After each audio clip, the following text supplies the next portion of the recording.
Hey guys, welcome back to Cherry Hill Farm. We on day 3 of harvest here. Just kind of looking over the combine. Haven't put many hours on it at all since last time I went over everything, but I just like to look around, do a little quick walk around, make sure that I don't see anything that stands out to me. Got a half tank of fuel. I think we're ready to check some oil and get started. The load that we cut in the last video, it was taken this morning, and the only thing they docked me for was splits. Had a really high percentage of split beans, so my goal is to get that down a whole lot. It was really high, and they start fussing when you get to a certain point on those. So I'm gonna open the cylinder up just a little bit, or open the concaves up, the clearance between the cylinder and the concaves, and see if I can't get that straightened out a little bit.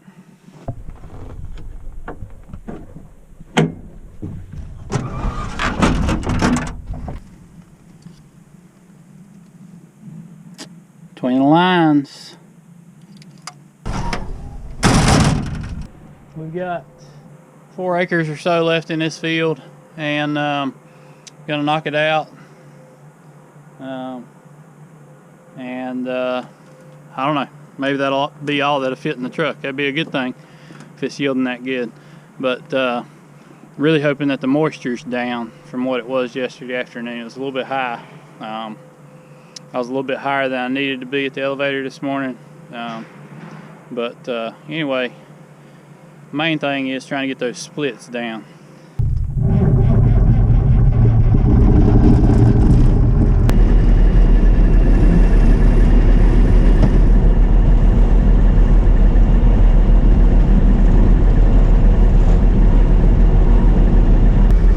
Alright, let's see what kind of sample we got.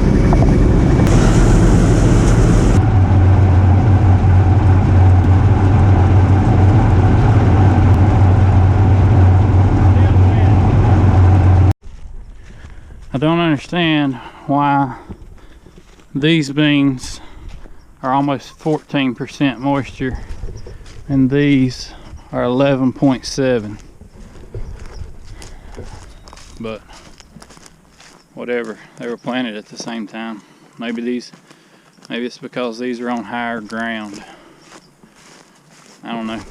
Hopefully these will get dry enough to finish one day.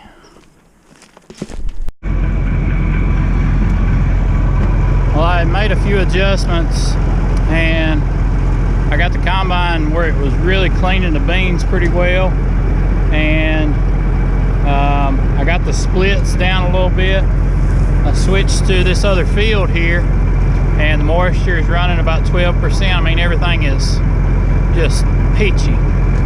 And we got back in some of these purple beans, but so far the elevator hasn't really griped about that very much. But around the front edge of this field, the stems of these beans were still just a little bit green, and I slowed way down and was trying to take my time, let them go through the combine. I got around the corner here and I looked in my mirror and I didn't see anything coming out of the straw choppers, and I just about threw up. And I got out of the combine and came back here, and sure enough, just like I was afraid of, if you get in a lot of green plant material, there is a straw chopper on the back of this machine. Well, you can't quite see it down there, but basically that's what happens to all these soybean stems. Is ideally what's supposed to happen, what did not happen right here, is they come up the straw walkers after they go through the cylinder and all the pods get beat off of the stems. The stems come up the straw walkers, which are under here, you can't see them, and they get dumped off onto the straw chopper in the back. which does what it sounds like it does. It chops the stems of the beans and spreads them, slings them out behind the combine uniformly, ideally. When you get in green plant material, a lot of times with this machine, it will bridge up over top of the chopper, and it'll stop the stems from falling down to the chopper where it can spit them out, and they start backing up like this, and you just end up with a heck of a mess like what I've got here. And the only way to get it to do anything about it is to climb down in here. I'm gonna cut the combine off first, climb down in here and pull all this junk out by hand, unfortunately. So backed out here to the woods so I don't make a mess in the field, and you can see right here, maybe get my light, this is what happens. Actually, since I started moving without the straw chopper running, the straw has fallen down, and I would imagine if I try to turn it on, it's going to smoke the belt. But you see how all these stems have piled up on top of the chopper. Go get some gloves and start digging. Soybean stems are very sharp after they've been through a combine, and they will slice your hands all to pieces.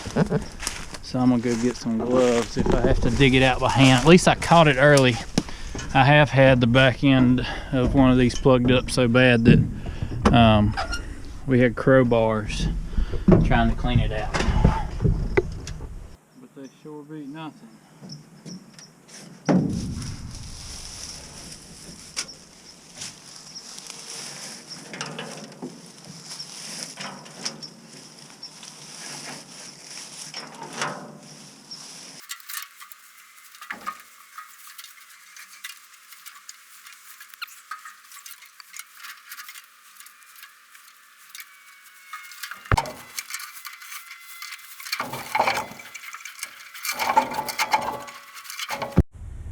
So an hour and a half later, and I'm finally almost to the bottom of it.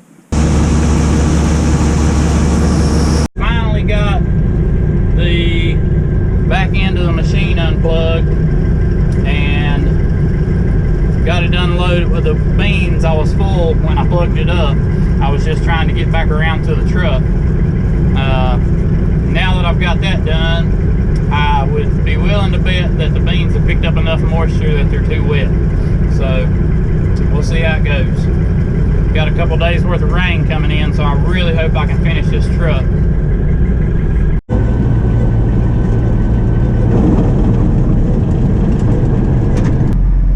Well, I don't know how well the audio on this camera is picking it up, if you could hear it or not, but apparently I've got a bearing that is going out somewhere, either right here in the feeder house.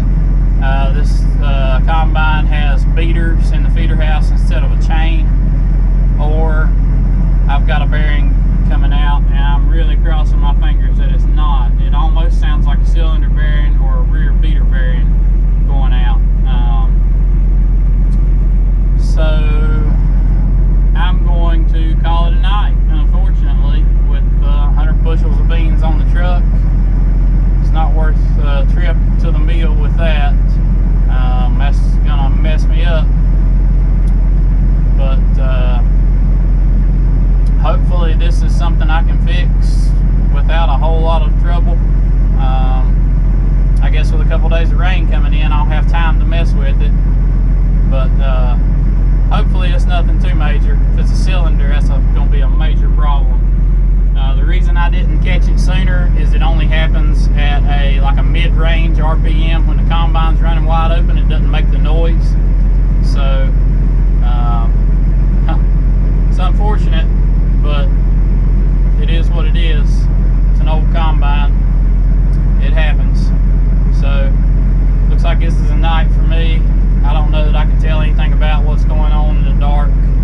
I'll probably come back tomorrow and try to get it over to the backing house. But anyway, thanks for watching, guys. Stay tuned. I'll keep you in the loop on the next video, we'll